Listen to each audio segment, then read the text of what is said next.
Bom dia, pessoal. Meu grupo ele ficou com o tema expressionismo e nosso grupo ele é composto por mim, Luédia Natasha, Larissa, Marta e Alan. Bom, eu vou começar falando um pouco sobre o contexto histórico. Bom, o expressionismo ele é um movimento artístico da vanguarda ocorrido no início do século XX, num contexto que envolveu a Primeira Guerra Mundial. Em franca oposição ao impressionismo, esse movimento é caracterizado pela irracionalidade e pelo individualismo, além de apresentar uma visão pessimista da realidade, de forma a realizar uma deturpação do que é real. Nesse contexto, surgiram as vanguardas europeias, isto é, movimentos de que questionavam os valores acadêmicos até então defendidos na arte. Cada um desses movimentos pretendia trazer uma nova perspectiva artística, um jeito novo de se fazer arte, em oposição àquele considerado tradicional. Entre eles estava o expressionismo, nascido na Alemanha em 1910, mas que acabou sendo influenciado também pelos eventos da Primeira Guerra Mundial. Como outros movimentos da vanguarda, o expressionismo também lançou um manifesto. O Manifesto Expressionista foi divulgado em 1918 e assinado por Casey Edismith, não sei pronunciar o nome desse cara. Nesse documento, ele defende que a estética expressionista é resultado da experiência pessoal do artista associada à busca por algo novo. A originalidade da obra, então, está na percepção individual, portanto, única da realidade.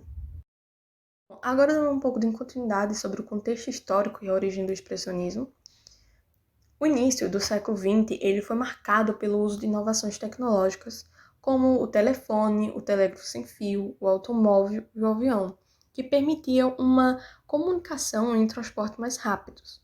Um novo mundo, caracterizado pela tecnologia e pela velocidade, era apresentado à população. A teoria da relatividade de Albert Einstein e o surgimento da psicanálise com Sigmund Freud eles ampliavam a forma como até então eram entendidos o tempo, o espaço e a mente humana. Portanto, era uma época de incertezas caracterizada pelo questionamento de verdades até então consideradas inquestionáveis e o que sugeria que havia muito mais a ser descoberto e que o novo século era um mar de possibilidades. Porém, além desse movimento científico e intelectual, havia também a tensão entre as grandes potências que buscavam manter cada uma a sua hegemonia. Bom, agora eu vou falar um pouco sobre as características do expressionismo. O expressionismo é um movimento artístico que se opõe ao impressionismo e defende a perda do controle consciente no ato da criação para que a realidade seja transformada pela expressão particular do artista. Assim, esse expressionismo ele apresenta algumas características, como obras dramáticas e angustiantes sobre o destino do homem. E o importante era expressar-se. Daí que veio o difundido como expressionismo. Devemos destacar que o expressionismo ele não possui uma localização geográfica definida e sua duração ela é imprecisa. Entretanto, o consenso é de que tenha surgido em meados de 1905 em Dresden, na Alemanha. E esse movimento artístico, ele teve origem no grupo Die Brücke, que em português ele significa a ponte. Ele surgiu a partir de 3 artistas que faziam parte desse grupo, né? Que foi Ernst, Eric e Karl. Foram os artistas que se uniram para criar esse coletivo calcado na expressão dos sentimentos e emoções.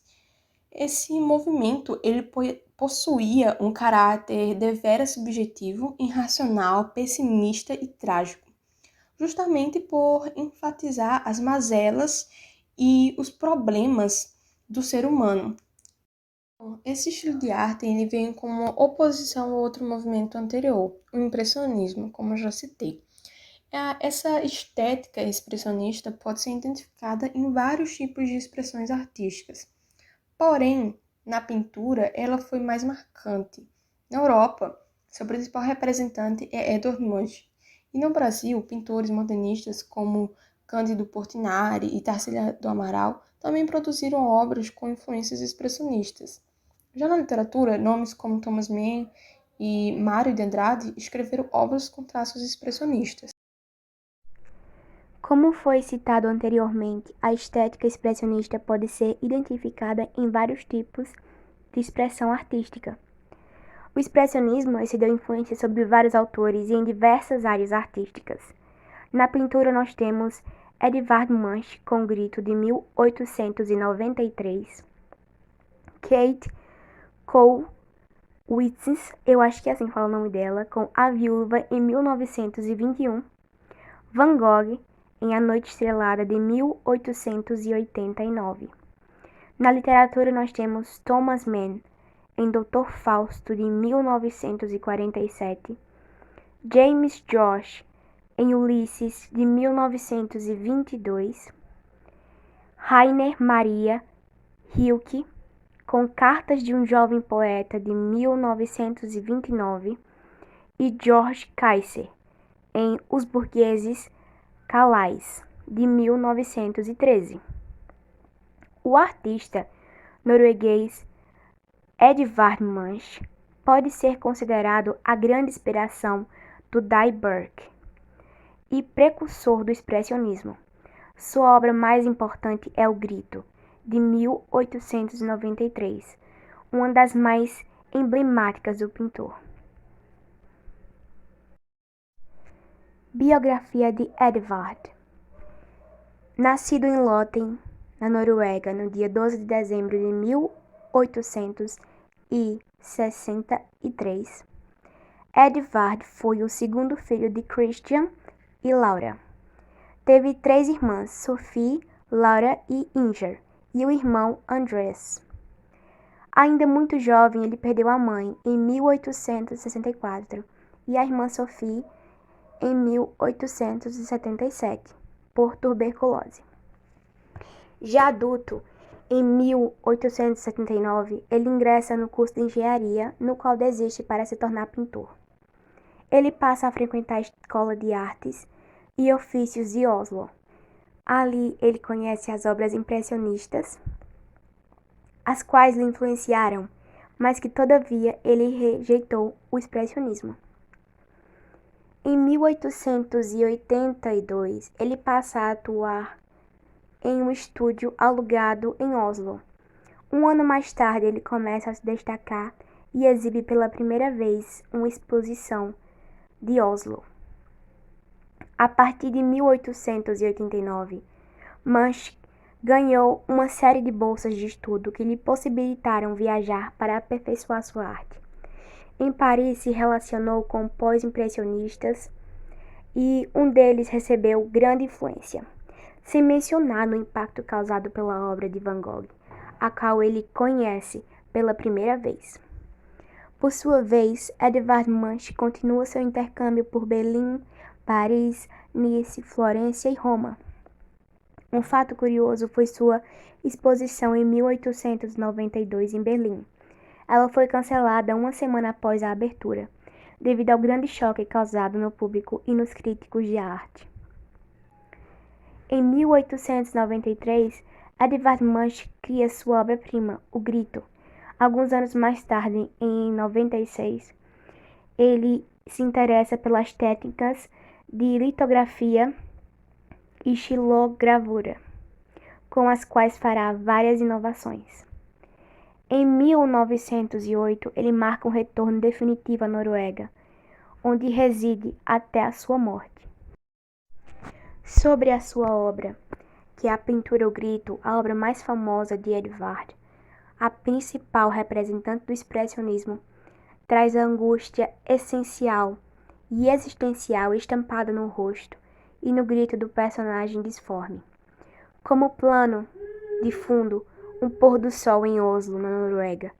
É possível observar na tela os traços distorcidos e agressivos, com cores fortes e irreais, de maneira a expressar emotivadamente a visão individual do artista em relação à realidade. Sua obra mais emblemática é sem dúvidas O Grito, de 1893. Mas além dela, existem outras obras que merecem destaques, como A Menina Doente, de 1885, Melancolia, de 1892 e Amor e Dor, de 1893. As obras de Munch revelam um espírito trágico, repleto de doenças e morte. Esses temas foram recorrentes na infância do artista, por isso ele retrata em suas obras. Haja uma vista porque ele perdeu a mãe e a irmã na juventude. Além disso, ficou muito enfermo e fraco. Por esse motivo, a solidão, melancolia, angústia, desespero, depressão e saudade são assuntos frequentes na representação de Munch. É comum, portanto, nos depararmos com pinturas e gravuras de rostos sem feições e desfigurados, com expressões distorcidas e quase espectrais. Além dele, merecem destaques como artistas de Van Gogh, que também influenciaram profundamente o movimento, que é o que vai ser tratado agora no próximo tópico. Bom, dando continuidade agora, vou falar sobre a biografia de Vincent van Gogh.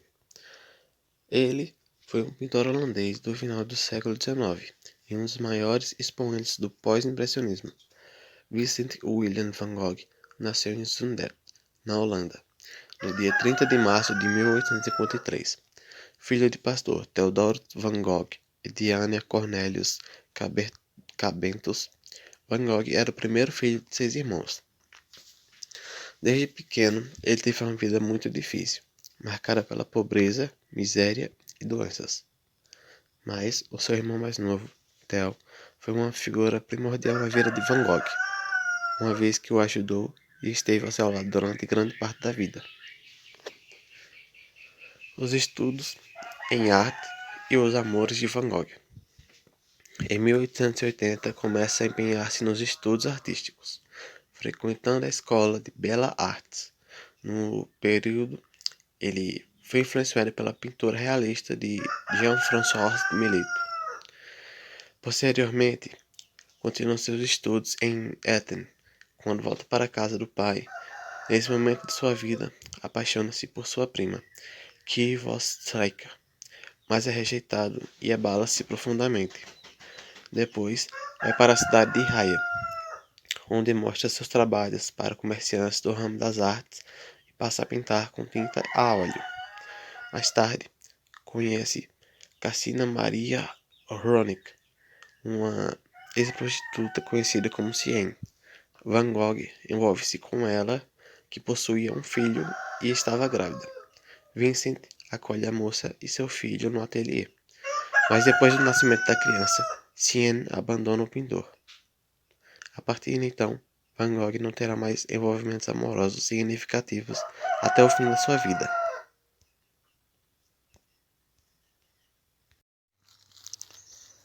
Van Gogh e Gauguin em Ares. Em 1888, Vincent segue para Arles, cidade bucólica situada no sul da França.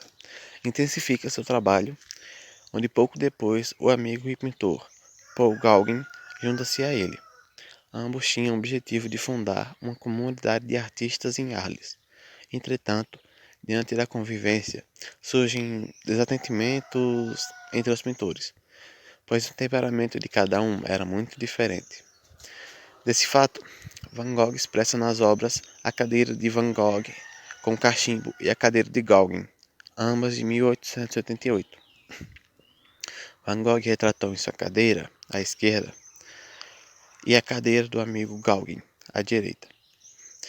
E nessas telas, a gente pode notar que há uma diferença entre as personalidades dos artistas envolvidos, visto que a cadeira de Gauguin é mais sofisticada, enquanto a de Van Gogh é mais simples. Bom, agora eu vou comentar um pouco sobre os últimos momentos de Van Gogh e sobre A Noite Estrelada. Bom, os últimos momentos de Van Gogh foram acometidos por conta de sua depressão. Van Gogh era internado diversas vezes no hospital de Arles e, em maio de 1889, se interna voluntariamente no hospital psiquiátrico Saint-Paul de Marseille, na região Provença, onde permaneceu por um ano. Mesmo no hospital, não deixou de pintar, atividade que o ajudava a sobreviver diante de tanto sofrimento. Quando sai do hospital, Vincent vai a Paris visitar Theo. Lá passa 3 dias, conhece o sobrinho pequeno e encontra-se com os amigos artistas Pissarro, Toulouse-Lautrec e Tanguy. Em 27 de julho de 1890, falece em circunstâncias duvidosas. A história recorrente é de que Van Gogh teria atirado contra si. Entretanto, há também a hipótese de que ele tenha sido baleado por alguns meninos da região. O fato pode ter realmente ocorrido, já que a arma nunca foi encontrada. Em todo caso, Vincent nunca acusou ninguém e morre 2 dias depois nos braços do irmão e grande amigo, Theo. O pintor tinha apenas 37 anos. Seu irmão Theo falece 6 meses após o ocorrido e é enterrado ao seu lado. Seus trabalhos foram valorizados depois de sua morte e tiveram grande influência na arte do século seguinte, sobretudo na vertente expressionista. Foi um homem intenso, que usava a arte ferramenta de sobrevivência. Em meio a uma agitada e instável saúde emocional e psicológica, é considerado um verdadeiro gênio da pintura. Teve uma carreira relativamente curta como pintor, cerca de 10 anos. Entretanto, produziu uma enorme quantidade de telas, pois trabalhava incessantemente, nos deixando um legado impressionante e carregado de paixão. Bom, agora eu vou falar sobre a obra mais famosa de Vincent van Gogh, A Noite Estrelada. A pintura foi feita utilizando a técnica de óleo sobre tela. Se encontra atualmente no Museu de Arte Moderna em Nova York, MoMA, nos EUA. A tela representa uma paisagem noturna com destaque para o céu e as estrelas. Há também ciprestes que sobem ao firmamento como labaredas de fogo, montanhas e um povoado. Tal obra se encaixa no movimento da vanguarda europeu pós-impressionista. O quadro é emblemático, pois apresenta grande dinamismo nas pinceladas e uma energia até então desconhecida, tanto na produção do artista quanto na história da pintura. Van Gogh realizou esse trabalho quando estava internado por vontade própria no sanatório de Saint-Rémy de Provence, na França. Durante a estadia da instituição, não era permitido ao artista que pintasse em seu quadro onde dormia, pois havia um cômodo especial para isso. Por conta disso, ele fez a tela utilizando esboços à memória e imaginação para produzir a vista do seu dormitório. Antes de produzir a tela, que viria a se tornar uma das suas obras mais famosas, Van Gogh escreveu ao irmão Theo: observando o céu pela janela antes de amanhecer, notei que estava límpido, nada além de uma estrela muito grande, que só poderia ser a estrela d'alva. Bom, agora eu vou falar sobre outras obras de Vincent van Gogh. Outras obras de Vincent van Gogh, nós podemos ter como exemplo os girassóis, oliveiras e os comedores de batata. Os girassóis, produzido em 1889, oliveiras, produzidos também em 1889, e os comedores de batata, produzido antes, em 1885. Todas pinturas feitas a óleo. Então, agora saindo da pintura, a literatura expressionista, ela aborda a decadência do mundo burguês capitalista e aponta o desequilíbrio da realidade e da impotência do ser humano diante dela. Então, ele recorre a imagens grotescas e à distorção do real a partir de uma perspectiva negativa. Em relação às características do impressionismo na literatura, o expressionismo é marcado pela subjetividade do escritor, ou seja, a despreocupação quanto à organização do texto em estrofes, onde é feita uma análise mais meticulosa e utilizando metáforas exageradas ou grotescas. Em geral, ela se utiliza da linguagem direta e frases curtas. O estilo é mais abstrato e simbólico. E com toda essa expansão, não havia preocupação com a lógica do mundo exterior nas estéticas anteriores. Então, Em relação à biografia de Thomas Mann, ele nasceu em 1875 e morreu em 1955 e foi um escritor alemão. Ele é autor de Morte em Veneza, que foi considerado um dos clássicos da literatura moderna. Ele é considerado um dos maiores escritores do século XX e, em 1929, recebeu o Prêmio Nobel de Literatura. Ele nasceu na Alemanha, como eu já falei, e era filho de um rico comerciante e uma brasileira. Em 1892, com a morte do seu pai, ele deixa uma virtuosa herança. A família se muda para Munique, centro das artes e da literatura, e lá Thomas ele completa sua formação. Em 1893, ele escreve alguns textos para uma revista, A Tempestade de Primavera, e nesse mesmo ano ele se muda com a sua família para a Itália, para a cidade de Palestrina, onde morava com seu irmão, que também era escritor. Ele permanece na Itália até 1898, e nessa época ele começou a trabalhar no manuscrito Buddenbrooks. Então, agora em relação às suas principais obras, como eu já falei, ele escreveu Morte em Veneza em 1911 e é quando ele viaja para a cidade de Veneza e se inspira lá para escrever a novela Morte em Veneza, que é publicada no ano seguinte. A sombria e majestosa descrição dos últimos dias de um escritor alemão numa tempestade assolado em Veneza pela peste. Outra obra sua é A Montanha Mágica. Durante a Primeira Guerra Mundial, ele ficou do lado daqueles que defendiam o nacionalismo alemão, mas o militarismo cruel que se instalou na Alemanha abalou profundamente sua convicção.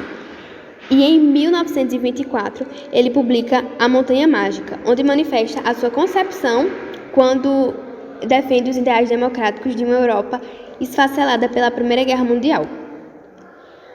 Outra obra sua também é Dr. Fausto, que é publicada em 1947 e trata de uma exploração psicológica e moral das circunstâncias que tornaram possíveis o nazismo na Alemanha, por meio de uma história de um músico que vende sua alma ao diabo.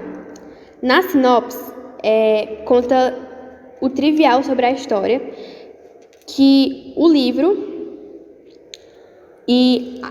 é a vida de um compositor, Adrian, que faz um pacto com aquele que supostamente seria o demônio da obra grandiosa, em uma troca de almas. Uma ideia um tanto comum aos nossos ouvidos, graças ao mito alemão de Fausto, e tanto a referências artísticas que surgiram ao longo do tempo. E como a maioria dos leitores entendem ao terminar de ler a obra, é nada mais nada menos do que uma alegoria do que aconteceu na Alemanha durante a Segunda Guerra Mundial. Dr. Fausto é narrado por Serenus, um amigo do protagonista. Algo importante desse distanciamento do ponto de vista para entender a dimensão do que Adrian cria e de como ele consegue atingir vários graus de perfeição artística, sem contar a repercussão durante o declínio físico, quando o pacto começa a ser cobrado. Então, em relação ao expressionismo no Brasil, o expressionismo ele influenciou e impulsionou o movimento modernista no Brasil. O movimento expressava um desejo intenso de pesquisa da nossa realidade social, espiritual e cultural. Na obra Amar, Verbo Intransitivo, de Mário de Andrade, a gente pode observar a influência dessa vanguarda, onde existia a experiência de imagens distorcidas da realidade, buscando evidenciar as vivências humanas. Em uma das passagens do romance, Mário de Andrade ele descreve o impacto da Floresta da Tijuca em Fraulein Elsa. O expressionismo no Brasil ele foi marcado por obras emblemáticas de figuras importantes do cenário nacional. Nesse contexto, as peças criadas pelos artistas apresentavam características primordiais da corrente, como a personalidade e o subjetivismo, voltado à crítica social e política da época. Observe o trecho transcrito abaixo. A luz delirava apressada a um vago aviso da tarde. Era tal e tanta que embaçava o ouro a amplidão, Via-se tudo de longe, num halo que divinizava e afastava as coisas mais. Lasitude, no quiriri tecido de ruídos abafados. A cidade se movia pesada, lenta. O mar parava azul. Fraudenlein brotava os braços cruzados no parapeito da pedra. Fincara o mento ali, nas carnes rijas, e se perdia. Os olhos dela pouco a pouco se fechavam, cegos de uma vez. A razão pouco a pouco escapou. Desapareceu por fim pela vida excessiva dos sentidos, das partes profundas do ser que lhe apelos vagos e discretos fracionados, misturavam-se animalidades e invenções geniais. Entre as principais características do expressionismo na literatura, as que mais destacaram foi o descompromisso com a organização textual, a carga subjetiva, o emprego exagerado de metáforas, o domínio de palavras curtas e a forte abstração. Agora eu vou falar sobre Anita Malfatti. Bom, ela foi uma pintora brasileira fundamental para a história da arte moderna. Ela nasceu em São Paulo, em 1889, e seu amor pela arte teve início em 1912, quando aos 23 anos ela iniciou seus estudos de pintura.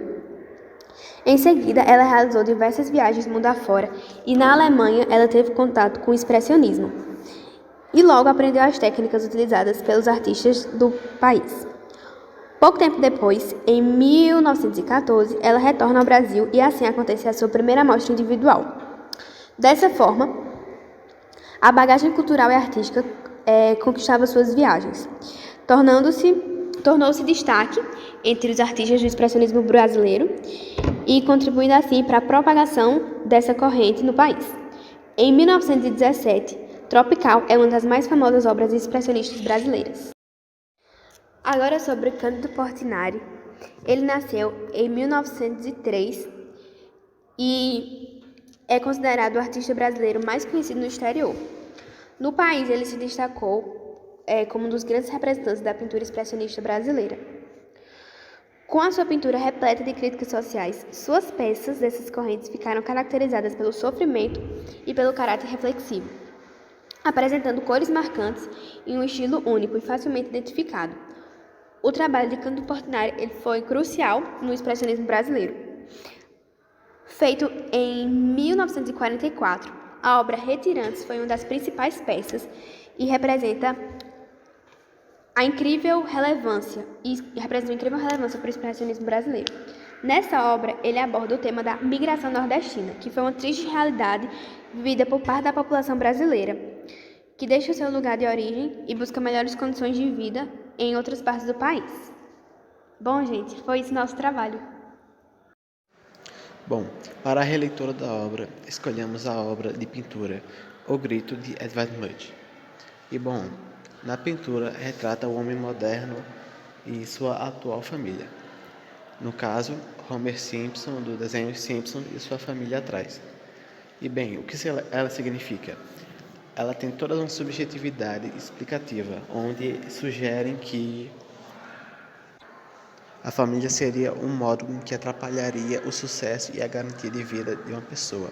No caso, o Homer ele está fugindo da sua família. O caso significaria que, por mais que ele tente, ele sempre continuará com aquelas pessoas em convivência de si mesmo.